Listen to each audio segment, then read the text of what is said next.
Bonjour à tous et bienvenue sur la chaîne. Aujourd'hui, on plonge ensemble dans l'épisode 335 de Plus belle la vie sur TF1, diffusé en avant-première ce lundi 19 mai 2025. Et attention, l'intrigue s'accélère dangereusement. Une balade matinale dans la forêt tourne au cauchemar, une femme s'effondre, touchée par balle. Mais était-ce vraiment elle la cible? La juge Colbert, présente au moment des faits, pourrait bien être la véritable visée. Le mystère s'épaissit lorsqu'on découvre que la victime est une religieuse. Qui est vraiment sœur Caroline Vasseur? Que fuyait-elle? Et surtout, qui a tenté de la faire taire? Pendant ce temps, au Mistral, entre tensions policières, révélations familiales et humour inattendu autour d'un vieux fauteuil, chacun tente de garder le cap. Steve prend une décision bouleversante pour son avenir, Gabriel s'improvise animateur de crèche sous antalgique. Et Ariane refuse de se taire face à un supérieur douteux. Restez bien jusqu'à la fin, car cette enquête risque de faire trembler les murs du couvent et du commissariat. Vous êtes prêts? Alors c'est parti pour un épisode haletant de Plus belle la vie. Aux abords d'une forêt marseillaise, à l'heure où le soleil perce à peine entre les branches, la juge Colbert court d'un pas régulier sur un sentier boisé. À ses côtés, une jeune joggeuse qu'elle croise régulièrement. Elles échangent quelques mots, sourient, respirent à l'unisson. Puis soudain, un bruit sec déchire l'air. Un coup de feu. Viol. Inattendu. Proche. La jeune femme s'effondre dans les feuilles mortes, le souffle coupé. Colbert s'arrête net, le cœur en alerte. Les yeux écarquillés. Le sol se teinte de rouge. Elle perd beaucoup de sang. Sans paniquer, la juge sort aussitôt son téléphone, les doigts tremblants, compose le 15. Urgence vitale. Coup de feu. Une femme au sol. Forêt des Aiguilles, sentier nord. Vite. Son regard balaie les bois. Personne en vue. Pas un bruit. Pas un pas. Mais l'instinct de magistrate ne la quitte pas. Ce n'était pas une balle perdue. Et si ce tir ne visait pas la jeune joggeuse, mais elle? La juge Colbert vient peut-être de pénétrer, sans le vouloir, sur une scène bien plus dangereuse qu'un simple footing matinal. Aux urgences de Marseillais, l'atmosphère est calme, presque trop, lorsque Boé rejoint Charlotte devant la chambre stérile. À l'intérieur, la jeune femme retrouvée en forêt repose, plongée dans un coma artificiel. Les médecins ont réussi à stabiliser son état. Son pronostic vital n'est plus engagé, mais son identité reste un mystère. Aucune pièce d'identité, aucun téléphone, souffle Charlotte. Juste ça. Elle montre à Boé un petit objet sous-scellé, un vieux lecteur MP3 rayé. Rien de plus. Aucun effet personnel. Rien qui puisse l'ancrer dans une vie réelle. Boé branche un écouteur. Il l'écoute. Quelques notes, puis une voix s'élève. Douce. Grave. Solennelle. C'est un psaume. Charlotte hoche la tête. Une prière mise en musique. Et regarde autour de son cou. Une petite croix, discrète mais présente. Elle est croyante. Quelques heures plus tard, Boé et Ariane rejoignent Charlotte sur les lieux de la fusillade, dans la forêt.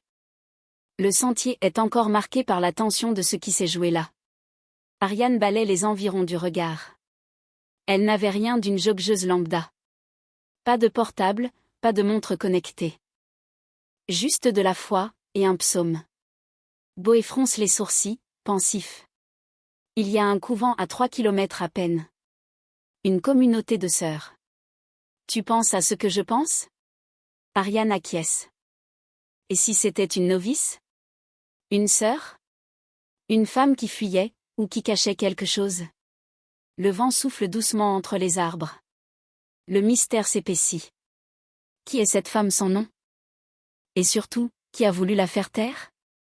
Dans une petite rue adjacente au Mistral, un vieux fauteuil club en cuir patiné trône sur le trottoir, abandonné. Comme s'il attendait un dernier coup de foudre. Gabriel, en promenade improvisée, s'arrête net. Il est magnifique. Il s'en approche, le touche, s'assoit à moitié. Parfait.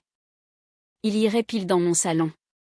C'est là que Léa le rejoint, les bras croisés, sceptique. Tu comptes faire quoi? Le porter toi-même? Pourquoi pas? J'ai connu pire en salle d'eau. Léa lève les yeux au ciel. Tu vas surtout te bloquer le dos. Appelle un transporteur. Gabriel, entêté, commence déjà à soulever le fauteuil. Ça va. Il n'est pas si. Mais il s'interrompt, le visage crispé. Ah. Il reste figé, la main dans le bas du dos. Voilà. Je me suis bloqué. Léa soupire, sort son téléphone. Déjà en train de composer un numéro. Je te l'avais dit. Heureusement qu'Axel Dupré est dans mes contacts favoris. 1 heure plus tard, Axel, le kiné au sourire zen, débarque avec sa mallette. Qu'est-ce qu'il a soulevé cette fois? Léa répond en désignant le fauteuil, comme un témoin coupable. L'amour du mobilier vintage. Gabriel, couché sur le tapis, grimace. Moque-toi, mais je le voulais vraiment, ce fauteuil. Axel s'installe, commence à le manipuler. Vous allez pouvoir le regarder longtemps, allongé par terre. Et tandis que Gabriel pousse un soupir de soulagement sous les gestes du kiné, Léa se marre doucement. Au Mistral, même une histoire de fauteuil peut tourner au sketch. Le portail du couvent grince doucement lorsque Boé pousse la lourde porte en bois. Le silence règne à l'intérieur. Seulement troublé par les pas discrets de quelques sœurs en habits sobres qui vont et viennent entre prière et cuisine. Il est accueilli par la mère supérieure, calme, le regard droit. Vous venez pour la jeune femme retrouvée dans la forêt? Boé acquiesce. Elle l'invite à la suivre dans une petite salle austère, aux murs épais. Elle s'appelle sœur Caroline Vasseur. Elle a 24 ans. Elle a rejoint notre communauté il y a un peu plus d'1 an. Boé prend des notes, attentif. Elle a de la famille? Des proches? Elle a rompu la plupart de ses liens en entrant ici. C'était quelqu'un de discret, effacé. Très pieuse, très appliquée. Elle ne posait pas de problème. Elle évitait les conflits. Mais elle marque un silence. Depuis quelques semaines, elle paraissait troublée. Troublée comment? Absente. Inquiète. Elle allait plus souvent seule en promenade? Se confiait moins. Boé referme doucement son carnet. Un nom. Un passé religieux. Mais aussi, un trouble intérieur inexpliqué. Sœur Caroline Vasseur n'est plus une inconnue. Mais que fuyait-elle ce jour-là dans les bois? Et surtout, qui a tenté de la faire taire? Dans le salon de Léa, l'agitation d'un début de soirée plane. Les enfants courent dans tous les sens. Les jouets sont éparpillés au sol, et Babette, déjà maquillée, essaie de retrouver ses clés entre 2 biberons. Gabriel arrive, large sourire aux lèvres. Un tote bag rempli de jeux éducatifs sous le bras. Je me suis dit que vous méritiez bien une soirée sans cris, sans couches, sans purée de carottes. Laissez-les-moi, filer au ciné. Léa échange un regard rapide avec Babette. T'es sûre que ça va? Demande Babette, un peu étonnée par l'enthousiasme débordant. Parfaitement. J'ai même prévu un atelier yoga pour les tout-petits. Gabriel se met à fredonner une berceuse tout en alignant des cubes en mousse. Léa s'approche discrètement de sa mère et lui glisse à l'oreille. Tu trouves pas qu'il plane un peu? Il plane carrément. On dirait qu'il a pris un cocktail de camomille, de caféine et d'antalgique. Babette l'observe à son tour, Gabriel souriant à la fenêtre, parlant aux oiseaux. Il a pas encore digéré son torticolis. Visiblement, et il a peut-être un peu trop apprécié les bienfaits de son kiné. Elles hésitent un instant. Puis, en chœur. On reste joignable. En cas de besoin. Et tandis qu'elles partent. Amusée mais inquiète, Gabrielle s'assoit sur le tapis avec un tambourin et déclare solennellement. Ce soir, les enfants, on va explorer nos émotions, par le rythme. Les enfants, ravis. Applaudissent. Le salon, lui, s'apprête à vivre une révolution douce, ou un chaos annoncé. Steve pousse doucement la porte de la résidence, un sac à l'épaule, encore fatigué mais debout. Son visage porte les marques récentes de l'épreuve, mais dans ses yeux, une clarté nouvelle. Myrtha et Yolande, déjà aux aguets depuis l'aube, surgissent aussitôt depuis la cuisine. Myrtha tient un coussin, Yolande une tisane. On t'a préparé le canapé du salon, avec une bouillotte et un plaid en laine. Et de la verveine au miel. Pour les nerfs et la digestion. Steve sourit, touché par tant d'attention. Merci. Vraiment. Mais j'ai pris une décision. Les deux femmes s'arrêtent net. Il reprend, doucement. Je vais partir à Forbach quelques semaines. Juste, le temps de récupérer, de souffler. Myrtha ouvre la bouche pour protester, mais Steve lève une main apaisante. Ici. J'ai vécu trop de choses en trop peu de temps. Et là-bas, c'est calme. Et puis Viviane et Aïssé y retournent. J'ai besoin d'elle. Un silence. Puis Yolande hoche lentement la tête. Forbach. C'est pas la fin du monde. Mais tu nous promets de revenir, hein? Steve sourit, les yeux un peu humides. Je vous le jure. Et tandis qu'il quitte la résidence, le cœur un peu plus léger. Une chose est sûre, il ne fuit pas. Il se reconstruit. Dans la pénombre du salon, Steve fixe le fond de sa tasse depuis de longues minutes. Le silence est lourd, presque figé. Viviane et Aïssé l'observent, inquiètes. Elles savent que quelque chose bouillonne sous la surface, mais ne savent pas encore quelle vague va les frapper. Finalement, Steve lâche. D'une voix calme mais dure. Vous m'avez désinscrit du judo. Viviane se raidit. Aïssé baisse les yeux. On voulait te protéger.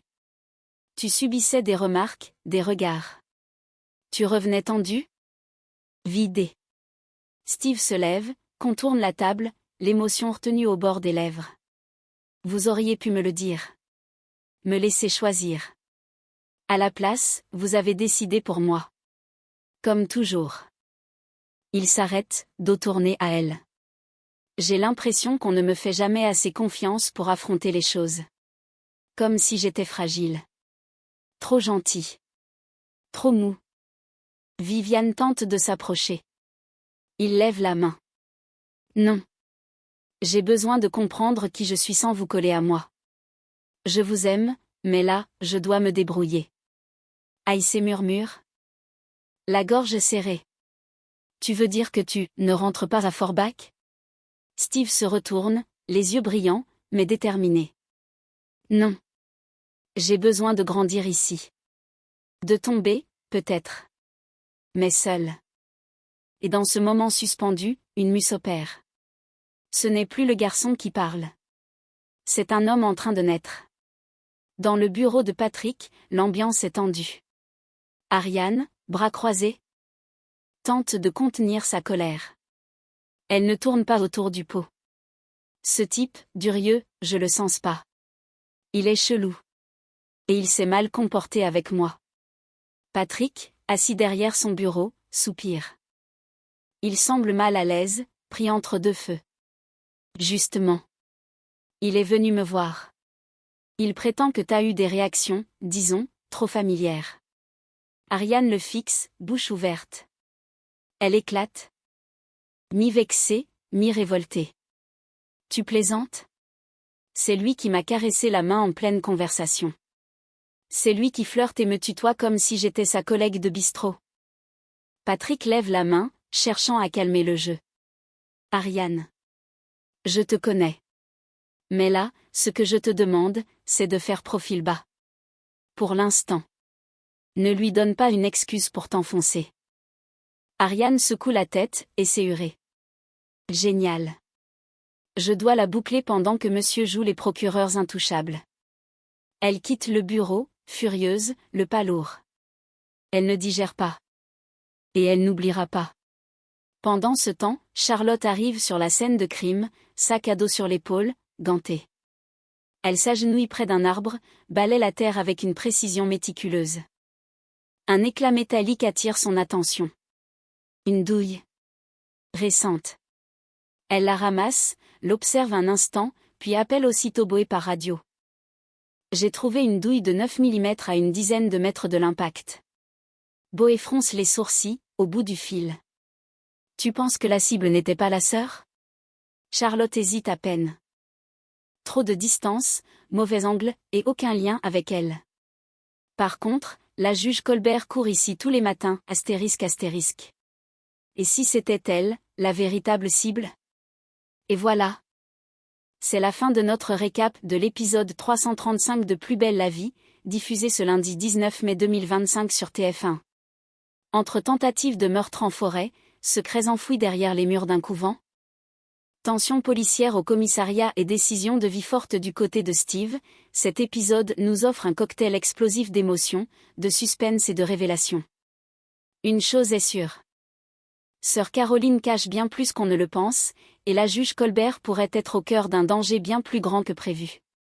Quant à Steve, son refus de fuir marque peut-être le début d'un tout nouveau chapitre. Dites-nous en commentaire ce que vous pensez de cette intrigue mystérieuse, la juge était-elle la vraie cible? Et Steve? Va-t-il vraiment réussir à se reconstruire seul? N'oubliez pas de liker, de vous abonner et d'activer la cloche pour ne rien manquer des prochains rebondissements à Marseille. À très vite pour la suite, et d'ici là, prenez soin de vous et restez curieux.